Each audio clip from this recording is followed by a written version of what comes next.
شوال المکرم کے اندر آقا صلی اللہ علیہ وآلہ وسلم کی قیادت میں اور سپہ سالاری میں سن 3 ہجری 7 شوال المکرم غزوہ احد کا عظیم معرکہ بپا ہوا، جس میں اللہ رب العزت نے اپنے محبوب صلی اللہ علیہ وآلہ وسلم کو شان کو نکھارا، اور ایک یہ جو غزوہ تھا اس میں اہل ایمان اور اہل اسلام کے لیے ایک آزمائش اور امتحان کی گھڑیوں کا نزول ہوا۔ حضرین محترم، آقا علیہ الصلوۃ والسلام نے جس محنت اور جس مشقت کے ساتھ اللہ کے دین کی سربلندی کو رب ذوالجلال کے حکم نامے کو جس جاں فشانی کے ساتھ اللہ کی مخلوق تک پہنچایا، قیامت تک اس کے تذکرے ہوتے رہیں گے۔ جتنی کمٹمنٹ سپہ سالار میں تھی، جتنی طاقتوری اور جتنا حوصلہ مندی اور جتنی ولولہ انگیزی اور جذبہ بازی اس سپہ سالار اعظم میں تھی، اس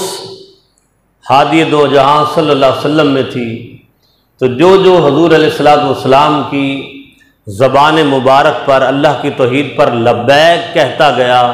اللہ تعالیٰ نے اپنے محبوب صلی اللہ علیہ وسلم کے صدقے ہر ایک کو وہی جذبہ اور ولولہ انگیزی عطا فرمائی۔ برادران محترم، سرزمین مدینہ پر قدم رکھنے کے بعد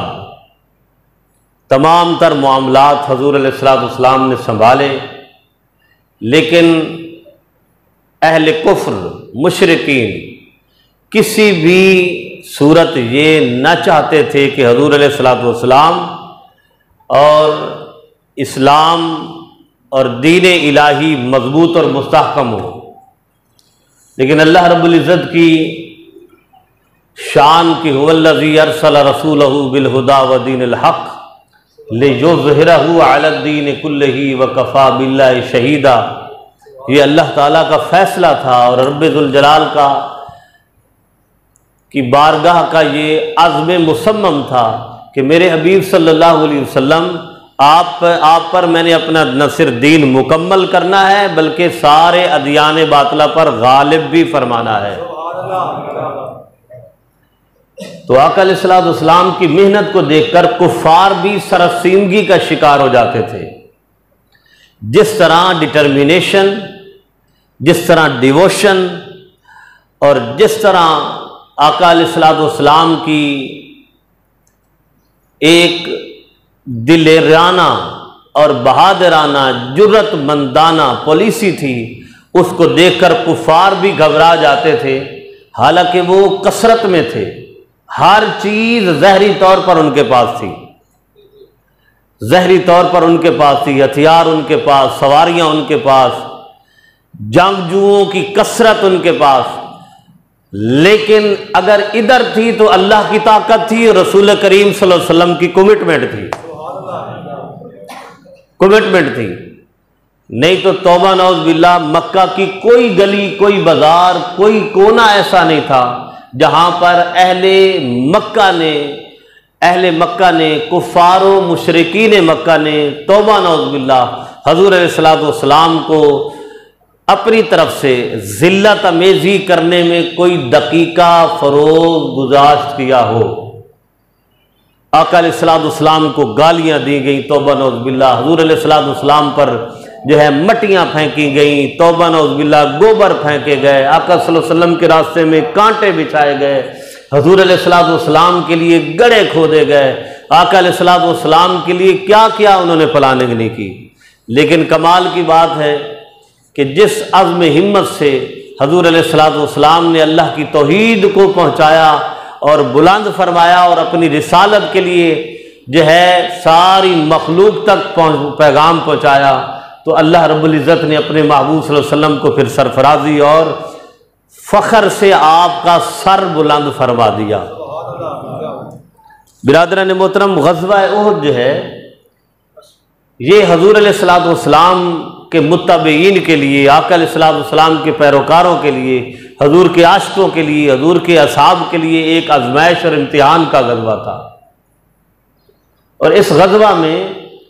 جس کا تذکرہ آج زیادہ تر کرنا ہے وہ حضرت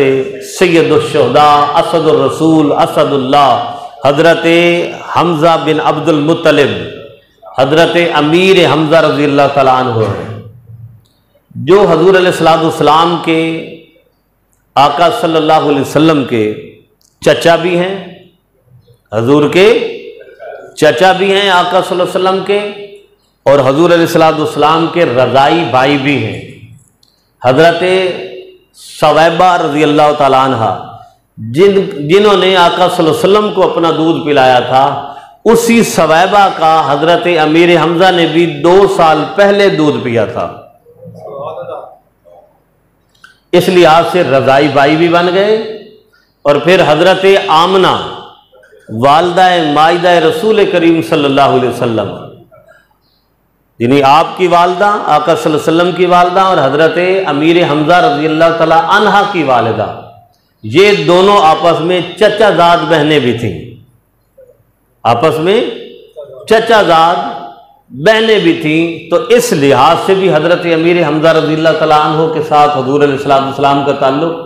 لیکن سب سے بڑا تعلق حضرت امیر حمزہ کی پہچان کے لیے اتنا ہی کافی ہے کہ وہ حضور کے چچا ہیں اور صحابی رسول صلی اللہ علیہ وسلم۔ آقا علیہ الصلوۃ والسلام کی تبلیغی مساعی کو 6 سال گزر گئے ہیں، چھٹا سن نبوی ہے۔ حضرت امیر حمزہ رضی اللہ تعالیٰ عنہ جس طرح حضرت عمر فاروق رضی اللہ تعالیٰ عنہ کا ایک سرزمین مکہ پر روب تھا، دبدبہ تھا، اسی کیٹاگری، سٹیٹس اور مرتبیت میں حضرت امیر حمزہ رضی اللہ تعالیٰ عنہ بھی تھے، اور اسی طرح نڈر، بے-باکی، دلیری، جرأت مندی، کمٹمنٹ، ڈیووشن، یہ ساری چیزیں حضرت امیر حمزہ رضی اللہ تعالیٰ عنہ میں تھی۔ گو کہ ابھی تک مسلمان نہیں ہوئے تھے، مگر حضور کے بارے میں بات کسی کو کرنے نہیں دیتے تھے۔ حضور علیہ الصلوۃ والسلام کے بارے میں کوئی بات کرتا تو آپ برداشت ہی نہیں فرماتے تھے۔ شکار کا بڑا شوق تھا، حضرت امیر حمزہ رضی اللہ تعالیٰ عنہ شکار کر کے واپس آ رہے ہیں،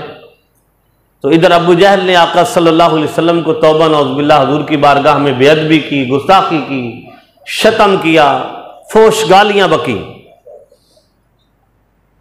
اور آقا صلی اللہ علیہ وسلم کی شان ہے کہ حضور سر جھکائے وہاں سے گزر گئے۔ یہی شان مصطفیٰ تھی کہ آقا علیہ الصلوۃ والسلام نے وہ بدتمیز لہجہ جو کفار اختیار کرتے تھے، کبھی حضور علیہ الصلوۃ والسلام نے اس کا اظہار، ان کی بدتمیزی اور ان کی گستاخی، ان کی بے ادبی، ان کی اس بے باکانہ صفاقی اور فحش بازی کا کبھی حضور نے اس انداز سے جواب دیا ہی نہیں ہے۔ اس لیے اللہ تعالیٰ نے فرمایا میرے حبیب انک لعلی خلق عظیم، اے میرے رسول آپ کو ہم نے اخلاق کے اعلیٰ درجوں پر فائز فرما دیا ہے۔ حضرت امیر حمزہ رضی اللہ تعالیٰ عنہ کو بتایا گیا کہ کوہ صفا پر جو لوگ رہتے تھے انہوں نے صفا کی گھاٹی میں جب دیکھا تو حضور علیہ الصلوۃ والسلام کے ساتھ بے ادبی اور گستاخی کا معاملہ، حضرت امیر حمزہ جب واپس آئے انہیں کہا کہ اگر تم چند گھڑیاں پہلے ہوتے تو وہ منظر تم اپنی آنکھوں سے نہ دیکھ سکتے کہ جس منظر کشی میں آقا صلی اللہ علیہ وسلم کی بے ادبی کی گئی ہے۔ توبہ نعوذ باللہ۔ ابو جہل نے یہ کہا ہے، حضرت امیر حمزہ رضی اللہ تعالیٰ عنہ اسی طرح اپنی سواری پر، گھوڑے پر سوار ہیں اور تیر کمان نیزوں کے ساتھ لیس ہیں، اور سیدھے چلے گئے ابو جہل کے پاس اور جاتے ہی آپ کی جو تیر کی کمان تھی اس کے سر پہ ماری اور خون اس کے سر سے نکالا اور کہا اے ابو جہل تو کیا سمجھتا ہے، تو کیا سمجھتا ہے کہ توبہ نعوذ باللہ محمد کا ولی وارث کوئی نہیں؟ ان کو جب تو چاہتا ہے اپنی زبان میں بد زبانی لے آتا ہے، انہیں تکلیف دیتا ہے، انہیں شتم کرتا ہے، ان کی گستاخی کرتا ہے۔ حضرت امیر حمزہ رضی اللہ تعالیٰ عنہ نے فرمایا کہ تم نے آج جو کیا ہے اگر میں ہوتا تو تمہیں اسی وقت جہنم واصل کر دیتا۔ بنی مخزوم سے چونکہ ابو جہل کا تعلق تھا، قبیلہ بنی مخزوم، تو قبیلے کے لوگ جب آئے حضرت امیر حمزہ رضی اللہ تعالیٰ عنہ کو روکنے کے لیے تو ابو جہل نے کہا کہ انہیں مت کہو کچھ، میں ان کے بھتیجے محمد کو کافی کچھ کہہ آیا ہوں، یہ ان کا بدلہ لینے آئے ہیں، ان کو بدلہ لینے دو۔ تو قبیلہ بنو مخزوم کے لوگوں نے کہا کہ اے امیر حمزہ رضی اللہ تعالیٰ عنہ، کیا تم نے اپنے آباء و اجداد کا دین چھوڑ دیا ہے؟ کیا تم نے سابی دین کو چھوڑ دیا ہے؟ اپنے آباء و اجداد کے دین کو چھوڑ دیا ہے کہ محمد کی بات کرنے آ گئے ہو؟ اللہ اکبر، بس اتنی بات تھی۔ حضرت امیر حمزہ چونکہ ابھی تک تو مسلمان ہی نہیں ہوئے تھے، اتنی بات تھی جب انہوں نے کہا کہ کیوں ان کی سائیڈ لے رہے ہو، کیوں ان کی بات کر رہے ہو، حالانکہ تم بھی مشرک ہو، تم بھی سابی دین پر ہو۔ تو حضرت امیر حمزہ رضی اللہ تعالیٰ عنہ نے فرمایا ہاں میں نے آج سے تمہارا دین چھوڑ دیا ہے اور میں نے محمد کے دین کو قبول کر لیا۔ اللہ اکبر۔